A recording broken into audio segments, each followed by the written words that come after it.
Phone आया 2-3 लोगों का, तो हम गए भागते भागते और रेलवे क्रॉसिंग के पास से कुछ लोगों ने मदद करी, इनको लौटाया। अब हम इनको लेके जा रहे हैं वापस। देखो कितना पसीना आ गया इस लड़के को दोस्तों। सुबह सुबह आना पड़ा यहाँ पढ़ाई करने के बदले। लंगड़ा बुखार या FSD भी पता नहीं क्या था, और इसके अगले पैर बिल्कुल सूज गए थे और ये लंगड़ाने लग गया था, चल नहीं पा रहा था, और इसको जो फीवर था वो 105 था। गुड मॉर्निंग दोस्तों, स्वागत है आपका एक नए दिन में। और आज बहुत ही ज़बरदस्त वीडियो आपके पास लेके आया हूं, और बहुत ही खतरनाक वीडियो भी, क्योंकि आज हम अभी सुबह सुबह भाग के गए हैं कम से कम 4-5 किलोमीटर दूर, और अपनी गायों को लेने। ये रास्ता भटक गई थी और ये हाईवे पे पहुंच गई थी, तो फ़ोन आया 2-3 लोगों का, तो हम गए भागते भागते और रेलवे क्रॉसिंग के पास से कुछ लोगों ने मदद करी, इनको लौटाया। अब हम इनको लेके जा रहे हैं वापस। तो काफ़ी देर हो गई है, और इनको लाते लाते हम अभी पहुँच गए हैं जेल कैंप के पास। पीछे जेल कैंप है, और इसके बाद हम सीधे इनको लेके जाएंगे अपने घर के पास वाले फार्म पे। और अभी हम पहुंचने वाले हैं फार्म के पास। फार्म तो ये है, और इधर भी पूरा फार्म है, लेकिन अपने रेंज के पास। और गायें सारी आ चुकी हैं, और इधर आगे कुछ कुत्ते हैं जो कि गायों को परेशान करते हैं। तो सत्यम गायों को लेके आ रहा है, और पत्थर से उन्हें भगा भी रहा है साथ साथ। देखो ये इतनी सारी गाय, ये सब रात यहीं बैठी थी, और जो लोग बता रहे हैं कि यहीं पटरी के पास चली गई थी, फिर उन्होंने वापस मोड़ा तो ये रास्ता भटक गई। फिर इन्होंने रोड पकड़ी, और रोड पकड़ के ये सीधे उस तरफ चले गई जहाँ की मज़ार है, और वहीं पर रेलवे क्रॉसिंग है। तो अभी हम मित्रों पहुँच चुके हैं फार्म पे।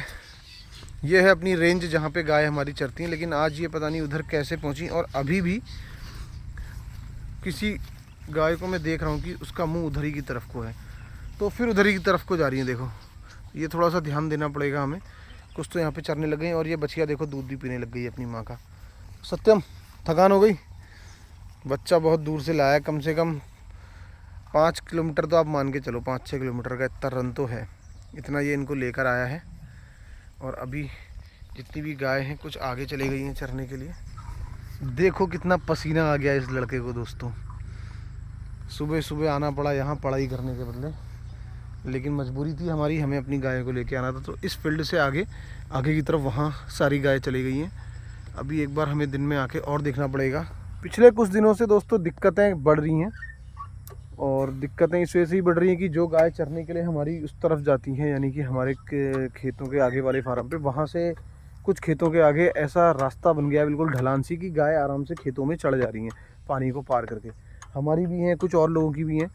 तो आज हमने एक चीज़ और करनी है कि इनको तो हमने देखते ही रहना है बार बार आके कि गाय क्या कर रही है, कहीं उधर दोबारा उस रास्ते की तरफ तो नहीं जा रही है। और दूसरा, जो वहाँ खेतों के आगे कई लोगों के रास्ता बना हुआ है, उसको हम आज रस्सी या तार से बांध के सही कर देंगे।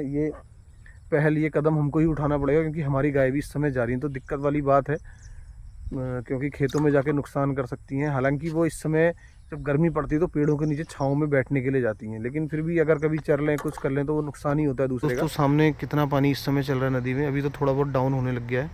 तो इसके हिसाब से हमें जाना पड़ेगा रस्सी बांधने के लिए खेत में, नदी के किनारे, जिनके खेत से गाय घुस रही हैं अंदर।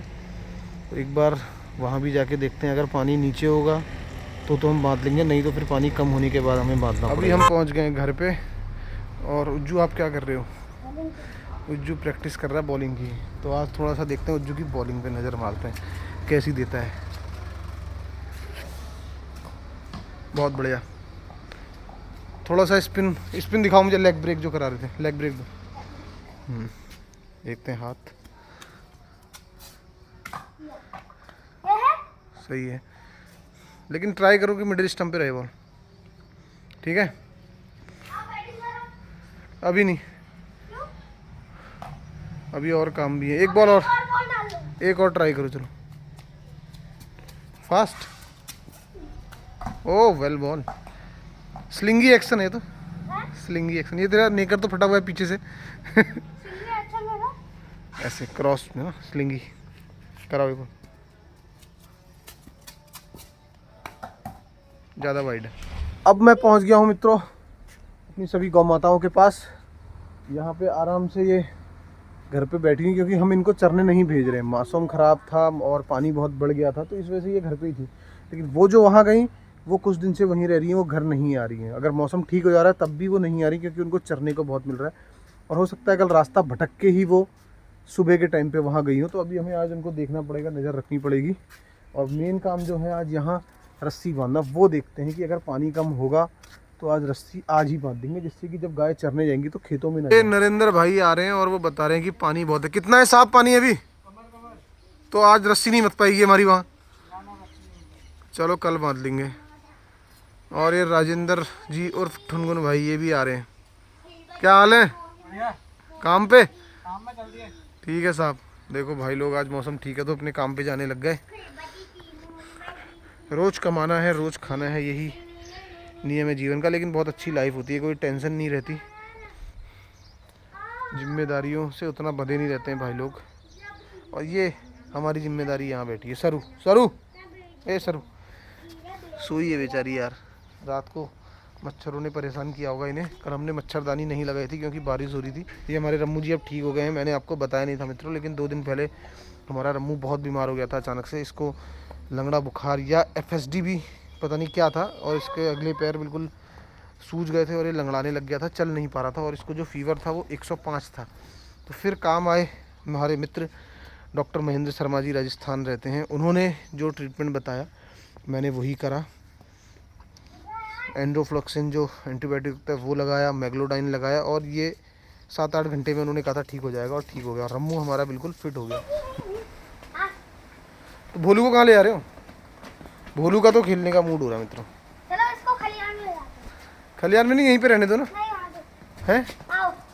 नहीं जाएगा, उसका मन नहीं हो रहा जाने का। अरे जा रहा है, सीधा है ना भोलू, बहुत कहीं भी चले जाता है। धूप बहुत ज़बरदस्त पड़ रही है दोस्तों, और अभी हम जा रहे हैं घास लेने के लिए। पापा हाँ आज स्कूल से बहुत होमवर्क आया है, पर ये ट्रैक्टर की सीट ये इतना गर्म क्यों हो गया ट्रैक्टर? स्कूल से होमवर्क बहुत आया, होमवर्क भी कराया जाएगा। पहले हम जाते हैं घास लेके आते हैं। और ट्रैक्टर की सीट क्यों गर्म हो रही है? क्योंकि धूप बहुत हो रही है। और ये क्या है? मेटल है, लोहा है। मेटल बहुत जल्दी गर्म हो metal is a good conductor of heat and electricity, है ना। और लकड़ी वो नहीं होती है, वो प्लास्टिक भी नहीं होता। देखो आप देखते हो ना कि करंट बहुत जल्दी आता है लोहे में। हाँ। जो तार होते हैं जो भी होते हैं, तो ये मेटल है। मेटल क्या है? गुड कंडक्टर, अच्छा कंडक्टर है हीट और इलेक्ट्रिसिटी। हम पहुंच गए हैं दोस्तों खेत पे गन्ने के, और ये जैक्सन खड़ा है गन्ने के अंदर। जैक्सन आ जा आ। और आगे पानी चल रहा है यहाँ पे, क्योंकि गन्ने में इतना पानी भरा हुआ है कि जगह जगह से नालियाँ बनाई हैं, और ये सारा और खेतों में जा रहा है। देखो यहाँ कितना पानी भर गया है। कभी पानी होता नहीं है और कभी इतना पानी है कि इसमें खाद नहीं पड़ पा रही। ये सामने मित्रों हमारी सुपर नेपियर बुलेट। देखिए इसकी हाइट देखो दोस्तों, कम से कम 15 फीट से ऊपर इसकी हाइट है। और इधर ये हमारा दूसरा चारा फोराजन का मल्टी कटिंग वाला, इसकी ये तीसरी कटिंग हमारी कटने लग गई, और आप देखो चौथी फिर से तैयार हो रही है। तो ये हमने 5 पूले तो इसमें रख दिए हैं, छठा अभी दीदी लेके आ रही हैं, उसको मैं रखता हूँ। तो ये देखो दोस्तों क्या हरियाली, इसका कलर देखिए कितना बढ़िया है। और इसमें कोई खाद नहीं डालते हैं हम, सिर्फ वर्मी कंपोस्ट से। और ये मित्रों हमने सारा चारा अपना लोड कर लिया है। ठीक है, गर्मी कितनी हो रही है? चलें फिर? पहाड़ भी दिख रहे। पहाड़ दिख रहे हैं? हाँ तो बारिश हुई है तो एकदम साफ दिखेंगे। यहाँ से तो पता नहीं दिखते नहीं दिखते हैं, फिर भी हम थोड़ा बहुत कोशिश करते हैं जूम करने की, अगर कुछ नज़र आए। दिख रहे हैं। ये दिख रहे होंगे सभी व्यूवर्स को पहाड़। देखो बरसात के बाद जो भी डस्ट पार्टिकल्स होते हैं वो सारे बैठ जाते हैं और पहाड़ हमें चमकने लग जाते हैं, आने लग गए हैं और उमस बढ़ने लग गई है। इस समय के मौसम में यही होता है, क्योंकि भाप ज़्यादा उठती है और उसके बाद क्या होता है, एयर में सारा मॉइस्चर आ जाता है, ह्यूमिडिटी बढ़ जाती है, इससे पसीना आता है। और ये धान की पोजीशन जो पीछे है ऐसी ही है। काफ़ी बार इसमें कई ट्रीटमेंट हो चुका है, कई दवाइयाँ पड़ गई हैं। तो ये बहुत सारे फैक्टर्स हैं इसके पीछे भी। लगातार केमिकल्स का उपयोग होना ये भी खेती को बर्बाद करता है। अगर हम लोग थोड़ा सा भी ध्यान दें तो पहले से क्या होता था कि हम लोग अपने खेतों को रेस्ट देते थे। एक फसल होती थी, उसके बीच में 2 महीने का टाइम होता था लगभग, तो उसको न्यूट्रिएंट्स जो भी होते हैं उनको दोबारा से रीजनरेट होने का टाइम मिलता है। लेकिन इस समय क्या है कि अभी गेहूँ कटा, फिर दूसरी फसल लग गई, फिर वो फसल कटी तो धान लग गया, तो मौका बिल्कुल भी धरती माता को मिलता ही नहीं है कि वो थोड़ा सा भी रेस्ट कर पाएँ। तो इसमें इस धान में कई बार ट्रीटमेंट हो गया, कई दवाइयाँ पड़ गई, लेकिन रिज़ल्ट ज्यों का त्यों है, कुछ भी रिज़ल्ट नहीं आ रहा है। और ऐसे ही आजकल के टाइम पे पूरी तरह से डिपेंडेंसी हो गई है दवाइयों पे। जैसा कि अभी मेरे बगल में मेरे पड़ोस के खेत में भाई अभी एक दवा डाल रहे हैं, ये अभी कंटिन्यू काफ़ी बार दवा डालते रहेंगे फसल तैयार होने तक, पहले दिन से लेके लास्ट दिन तक, तो ये अपनी फसल को कर पाते हैं। देखिए ये देखो मित्रों, ये देखिए, तो ये स्प्रे पड़ते रहता है, कभी इंसेक्टिसाइड, कभी पेस्टिसाइड, कभी टॉनिक, कभी कुछ। और इधर देखिए ये है अपना खेत। लिमिटेड होता है दवाओं का उपयोग, लेकिन अब बीमारी कुछ ज़्यादा होने लग गई, क्योंकि देखो एक ना एक फैक्टर ये भी रहता है कि इधर के खेत में बहुत ज़्यादा दवाइयाँ पड़ रही हैं, तो उसका कहीं ना कहीं असर आपके खेत पे भी पड़ेगा ही पड़ेगा। ये पौधा है हमारे खेत में ऊपर की तरफ, घर के पास जो हमने धान लगाया है, और ये भी कुछ उतना खास हेल्दी नहीं है। इसके पीछे और भी कई सारे फैक्टर्स होते हैं दोस्तों। हमारे यहाँ की जो तराई वाली बेल्ट है, उधर की ज़मीन अभी इतनी बेकार नहीं हुई है कि कृषि ना होए। यहाँ भी कुछ खास नहीं है, जहाँ ये छिड़काव कर रहे हैं दवाइयों का, यहाँ भी काफ़ी बीमारी लगी हुई है, लेकिन एज़ कंपैरिजन टू दिस हमारे यहाँ थोड़ा कम है। लेकिन इसमें एक चीज़ और भी होती है कि ये कुछ बीमारी बीज के साथ भी आती है, क्योंकि इतना सारा पेटेंट ये तैयार करते हैं, तो कई बार इनसे भी कुछ कमियाँ रह जाती हैं। प्रोफेसर्स और साइंटिस्ट से यूनिवर्सिटी में जो तैयार करते हैं, या जो अपनी लैब में, प्राइवेट लैब्स में तैयार करते हैं, तो कहीं ना कहीं बीज भी एक फैक्टर रहता है, किसी बीज में भी बीमारी ज़्यादा आती है। गर्मी तो भाई साहब ज़बरदस्त पड़ रही है आज, कल बारिश थी और आज पसीने छूट रहे हैं। और गाय भी हमारी काफ़ी हाँफ रही हैं, वो पीछे उधर पे बेला बंधी है, वो तो बहुत हाँफ रही है, और ये लाली ये भी हाँफ रही है, लेकिन इनको उतनी परेशानी नहीं होती है ये सारी गायों को। आपको एक बार दिखाऊंगा, देखो चल के सबके पास, देखो ये तो हाँफ रही हैं दोनों, छमछम एकदम फिट है। और इधर जाके देखते हैं, देखो शुरुआत करते हैं रम्मू से। रम्मू बैठा आराम से मस्त जुगाली कर रहा है। भोली माँ ये खड़ी है, नॉर्मल दिख रही हैं आपको। खम्बू आगे खड़ी है, नॉर्मल है। मक्खन नॉर्मल है। ये हमारी गंगू नॉर्मल है, और ये बुढ़िया ये भी नॉर्मल है। सरस्वती तो मस्त देखो अंदर मच्छरदानी के अंदर ही खड़ी है, कुट्टी खा रही है। जर्सी ये भी फिट है, देखो नहीं हाँफ रही है। इधर पे बड़की माई पसीना आ रहा है इनको भी देखो, लेकिन हाँफ नहीं रही है, मस्त बैठी हैं एकदम। तो इनको कोई फ़र्क नहीं पड़ता है। जो प्योर हैं उन्हें कोई फ़र्क नहीं पड़ता। जो थोड़ा बहुत भी अगर मिक्स में है, जैसे कि ये लाली है, ये थोड़ा क्रॉस ब्रीड में हो सकती है, तो देखो ये हाँफ रही है। हालांकि उतना नहीं हाँफ रही, लेकिन जितना कि बेला हाँफ रही है, वो ज़्यादा हाँफती है, उसको ज़्यादा गर्मी होती है। जितनी भी गाय आपको दिख रही होंगी दोस्तों हम्प वाली हमारी, ये सब हमारी देसी गाय हैं। देसी गायों के अंदर गजब की क्षमता होती है गर्मी से भी निपटने की, और सर्दी से भी, ठंड से भी निपटने की। तो अभी मैंने गोबर फेंक दिया है, यहाँ झाड़ के सफाई कर दी है, थोड़ा बहुत जो बाहर का बचा उसको फेंकते हैं और गायों को बांध देते हैं, क्योंकि आज मच्छर ज़बरदस्त लगने वाले हैं, इसलिए गायों को बांध के मच्छरदानी गिराना ज़रूरी है। धुआं हमने लगा दिया दोस्तों, और सारी गायों को बांध दिया है। आप लोग कहते होंगे कि बस यही वीडियो बार बार आते हैं कि गायों के साथ। दोस्तों हमारे पास यही हमारी संपदा है, यही जो कुछ है हमारे पास गौ माता ही हैं।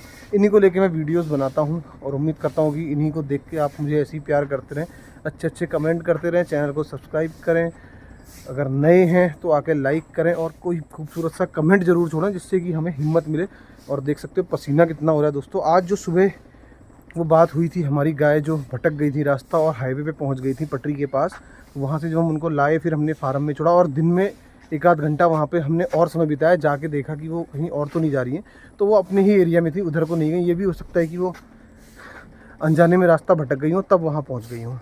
कल सुबह भी मुझे जाके वहाँ देखना पड़ेगा कि कहीं कोई दूसरी रास्ते में तो नहीं जा रही है। और अभी यहाँ मच्छरदानी गिराते हैं, और उसके बाद पूरा पैक कर देते हैं। और अपने रम्मू जी और बड़की माई बैठे हैं बाहर, ये अंदर जाएंगे, और हम भी उसके बाद सारा काम निपटा के अंदर जाते हैं। गर्मी बहुत है, नहा धो के खाना वाना खाते हैं। हम मिलते हैं आपसे दूसरे वीडियो में। बाय बाय, राधे राधे, जय गौ माता, जय गोपाल।